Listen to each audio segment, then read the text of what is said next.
If you're going to do it in person, you really need a lot of people. From putting signs out to serving food to taking registration to selling skins and mulligans and all the rest of the contests that go on, to monitoring the putting contest and the hole-in-one contest and the closest to the hole and all of that. Yep.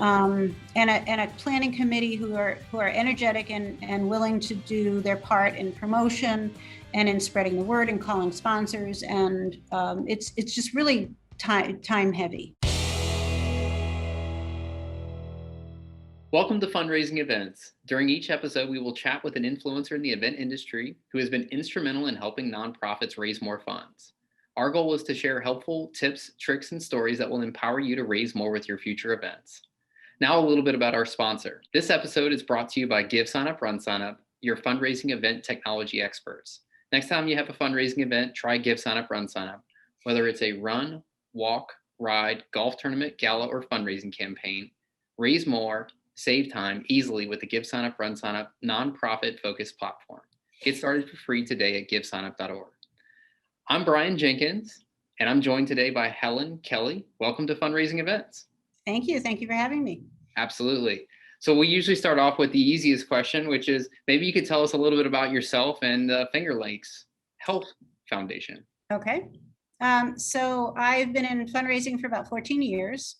I started in education at a private middle school, high school organization, and then went to a legal aid organization as their director of development and went back to the education organization I was with in the first place. And now I'm here at Finger Lakes Health.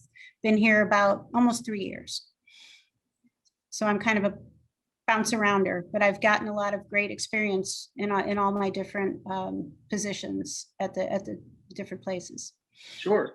Well, can you tell us a little bit about Finger Lakes Health Foundation?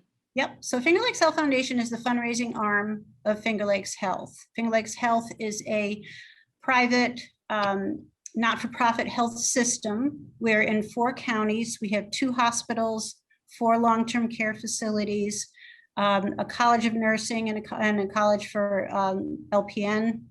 We have many PCs, 28 or so PCs in our network, and a child care center. So it's quite extensive and varied. Yeah, so when you're raising funds, are people designating funds a lot, or are they say, hey, broad general use? Both. Okay. Our annual appeals we try to be general with them, but many donors do want to restrict their gifts to certain programs or capital projects or endowment fund or whatever. So we take whatever they want to give. Right. So someone could, if they graduated or participated in the nursing program, may want to support the nursing program. Yep. Someone may have a relative who's been in the long-term care and thought it was a really great facility, and they might want to donate to that. Right. And every year we do have certain areas that we highlight. Mm-hmm. And whether we're raising money this year for a CT scanner in our Penn Yan Hospital and our Soldiers and Sailors Hospital, we have a tuition buyback program. We have a toddler playground that we're building at the child care center. So we have very specific things that people can give to, or general. Just let us use it the way we see best. Great. So maybe you can tell us a little bit about a golf fundraiser and how Finger Lakes has been using them to raise fund over the years. So a typical golf fundraiser is a golf tournament. Mm-hmm. It takes place in one day. It's usually you cap off the number of players at 144-ish, depending on if you allow fivesomes or not. It's an event where folks come together all in one day. They usually it's everybody plays all at once. They start in different holes. It's usually a fun sort of thing, not usually terribly competitive, but competitive within the group who's there.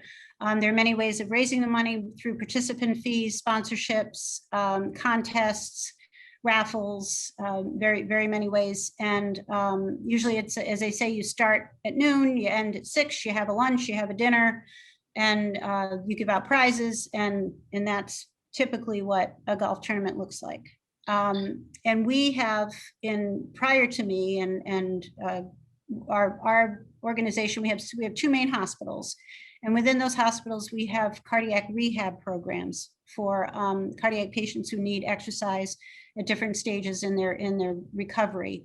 For our Soldiers and Sailors Hospital, the Lions Club of Penn Yan, which is the town that Soldiers and Sailors Hospital is in, ran for about 17 years, almost 20 years, a golf tournament, and that benefited this cardiac rehab scholarship program, so that folks who needed the rehab services and couldn't afford it would get scholarships. And then our staff and volunteers in the Geneva General Hospital organization for about 15 years ran a separate golf tournament and raised money for their cardiac rehab patients. So for almost 20 years, we had two simultaneous tournaments. And the one in Penn Yan, the Lions Club decided a few years ago that they wanted their proceeds to benefit different organizations every year, and no longer just, earmarked it for us. And in 2020, we did not have our Geneva General golf tournament because of COVID.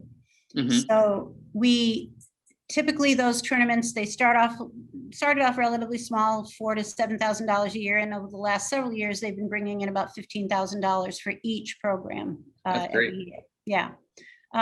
So this year, with COVID sort of up and down, and realizing that we really are losing out on that funding, I decided that we should have one big tournament to cover both groups, both organizations, the Soldiers and Sailors Hospital and the Geneva General Hospital, to recoup some of that funding, because our patients really do need those scholarships. So yeah, I was going to ask a little bit about, since now you've talked about the in-person golf fundraiser, what did you do to turn that golf fundraiser into a more virtual, online, however you'd like to call it, fundraiser? Right. So, the beauty of fundraising is that we steal from other people. We steal ideas and we kind of make them our own. There's a golf tournament in Syracuse, the Syracuse area, which is just east of us, that does one day of 100 holes. So they have 20 dedicated golfers who golf 100 holes in one day. So it's still in person. There's still the sponsorship signs and the cart sponsors and the food and all of that, but it's only for 20 people, and they are tasked with raising a certain amount minimum each. Mm-hmm. I felt like that was an interesting idea, but I wanted to do it completely virtually, because the problem I see with golf tournaments is the challenges is that first of all, COVID, I wasn't sure where COVID was going, and we planned this in like March, and I wanted to have folks feel safe. Also, it does take a day out of a person's work schedule or life schedule, and it is very, very heavy in volunteer and staff support. It takes an army to run a golf tournament. Well, there's a lot. 100 holes is a lot of holes. Yeah, and any golf tournament, there's monitors for the contest, there's registration people, there's the food, there's a lot going on, and it requires a lot of hands to help get that done. Also, it's expensive because there's the cart fees and the greens fees and the prizes and the hole-in-one insurance, and there's lots of expenses in a golf tournament. So your net profits are not necessarily what they could be. So it's a lot of volunteer time, and it's not all the money goes to whatever it is that you're raising money for. So I felt like the virtual piece would certainly get rid of all that staff time. Our staff really is needed right now on the floor, taking care of patients and not planning golf tournaments. And I wanted as much money as possible to get back into this cardiac rehab scholarship fund. So I decided to just make the whole thing virtual, and GiveSignup, Run Signup has a tremendous platform, and very easy to use. It allows for the virtual challenge events, and it was very easy for me to slide this in as opposed to a race or a run, to get this concept on a website visual. So basically what the idea is we're asking golfers wherever they live, wherever they golf, for over a 3-month period from June 19th to September 19th to golf 108 holes, which is basically 6 rounds, which is why we came up with 108. And to agree to raise a minimum of $1,000 each. Okay. Towards their efforts. They could golf from anywhere they want, anytime they want, any day they want, and they post their results on, which is basically how many holes they've golfed, onto the Give Sign Up, Run Sign Up website. And most of the sponsors that we've gotten have come from the foundation efforts, letters I wrote, presentations I've done, people I've asked. So most of the individual golfers have not had to do a lot of their own fundraising. I have been raising the funds and just kind of tossing them in to the golfers as I get them. So all of our golfers, we have 14 golfers, have raised their minimum, more than their minimum of $1,000. That's wonderful. Yeah, it's been fun. So did you have any partnerships with any of the courses for the fundraisers? Do they get any discounts on local golf? No, actually, the donation of each golfer is his or her time, greens fees, cart fees, and whatever it costs them to play that day. It's the first year. My intent is to go to local golf courses and ask if they will do a discount, as you say, or sponsor themselves. Yeah. But this is our learning year. This is our first, foray into this. So many of our golfers did ask friends and family to support them, and those are coming through on the website as well.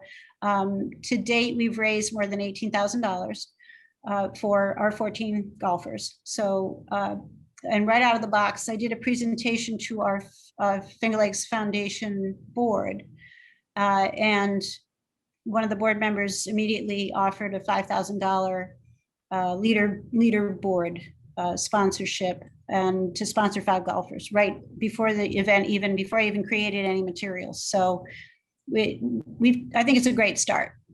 And yeah, the organization I'm on the board of is called Casa. Are you familiar with Casa? Yes. Mm-hmm. So I'm in my local area. The county I live in is Henrico County. And so we did something a little different, but kind of similar. Mm-hmm. So we had a virtual golf tournament called the Casa Cup. And so the really neat thing is we were able to solicit local golf courses, private, difficult to get on golf courses. Wow. And many of them gave us rounds that we were able to resell to our kind of supporters, and even some people who may not have been super familiar with us. Yeah. And that turned into an immediate fundraiser. So I think next year, when you come back from this, how do we do it? How's it going to work? Being able to take the support that you've had, the fundraising you've had, the flexibility, right? That's the big thing too, is that the gifts of the rounds did have restrictions on them. They were weekday rounds, right? Mm-hmm. But one of the courses that we were gifted, it sold out immediately, right? So that's one of those things that I think you'll be able to do, is that if you could say get 20 rounds gifted, because using that idea of 20 golfers and $20,000, I think you'll be able to do something like that in the future, because there's a lot of benefits to that for the course. They are giving something back to the community, as well as exposing maybe people who have never been to that course before. Right. And so for, I think it kind of benefits everybody. So I just wanted to share that with you, is that that's a great idea. I was surprised at how successful we were. And relatively easy it was. And the other part that was a takeaway was that some of our board was very concerned with the competition aspect. And I think we overcomplicated it, meaning like submitting your score and things like that. Whereas I think maybe focusing more on the experience of like getting people a goodie bag and, some sort of recognition of a competition or a recognition of completion probably would have been a better use of our time. But like, you learn things. So I do think that you will be successful in soliciting rounds if you chose to do so. That's a great idea. Thank you. Thank you for sharing. So you mentioned that you use the Give Sign Up, Run Sign Up platform for registration and donations and And fundraising as well. Like, how has that helped you with engagement? Have you noticed any ways that is working well, and what type of engagement you're getting? well, the ease of registration is phenomenal. We used to do everything by paper Hmm. and have to keep everything on a spreadsheet, who's participating and who's playing and who they're playing with and all that. And this is all done for, all the reports are done right there. The sponsorship, the ease of sponsoring, just give your money, and the visibility that the website allows for our sponsors and for the leaderboard for our players is really strong. The interaction between social media, the Facebook page and the website is really strong for promotion and for individual fundraising as well. So I think there's a tremendous benefit to having it all. And the concept is much more easy to see when you go to the website than it is to explain it verbally. Oh, for sure. You play 108 holes and you get sponsored, and it's like, well, huh? But this way, it's right there, and the format is explained, and cardiac rehab is explained, and the whole, it just gives a great platform for a one and done visit, and see, what this is all about, and learn more about our organization and the service, and also about the players. And we have players who've played almost 500 holes already in the less than 2 months that we've been doing it. So clearly we may have understated the need to have 3 months for 108 holes, but there are some who really are going to require that. We wanted to make it easy for the players to be able to complete their 108 holes, we gave them 3 months to do it. So Yeah. I think the technology it's for promotional reasons and for ease of participating and registering and certainly for the social media, the interaction is engagement there. You can send targeted emails through the website, which is really great. There's lots of benefits to doing it. And I'm 100 years old, so I was able to set the website up really easily myself, and that says a lot for the way, the user friendliness of Give Sign Up Run Sign Up. Great. So what's the biggest lesson you've learned from hosting golf fundraisers? You really need a large group of volunteers. If you're going to do it in person, you really need a lot of people.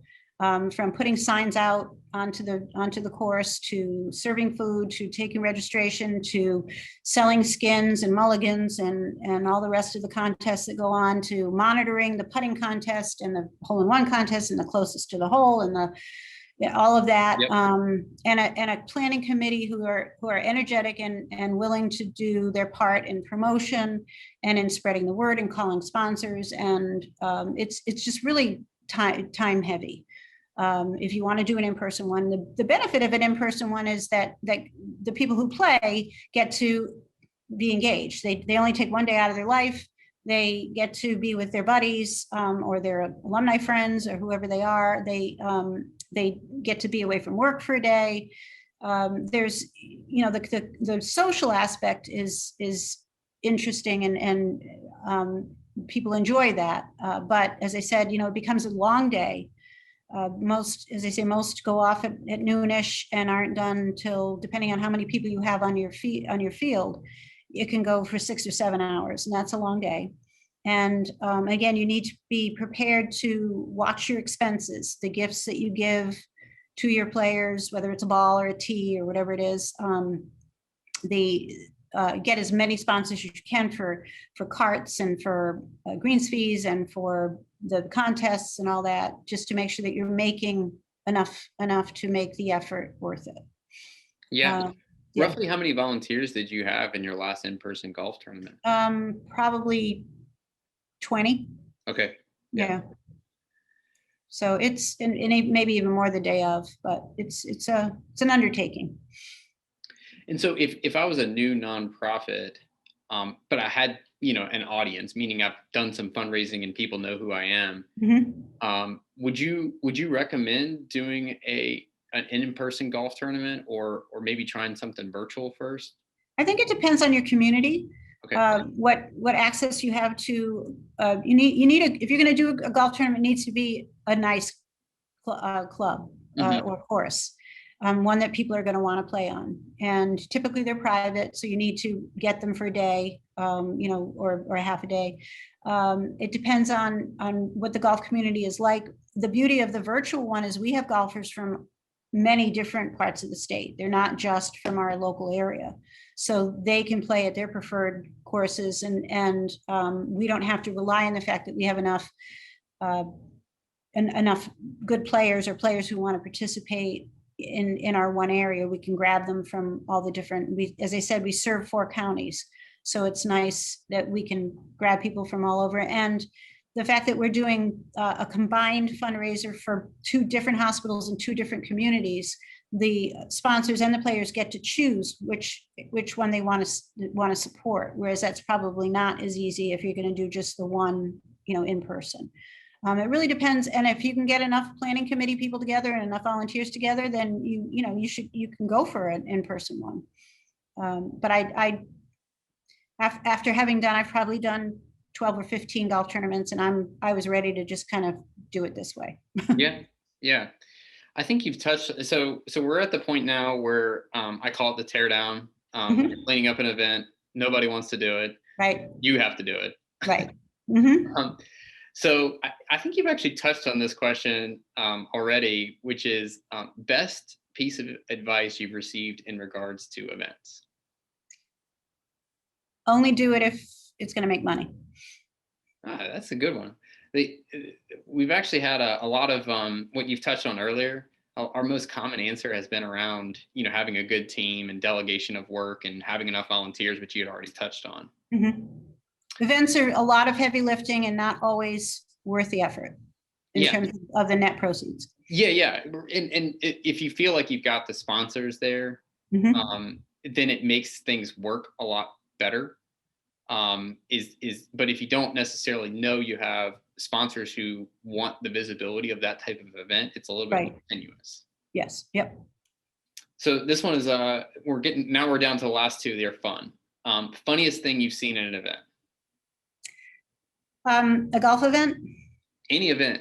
Well, I did have my previous work. I did have a group of libated people on the course doing 8s on the golf course. I don't want to say it was particularly funny, but they were fined for. Well, I'm sure they were. For tearing up the course. So word of caution: watch it when they, when there's drink, there could be trouble. There could be trouble.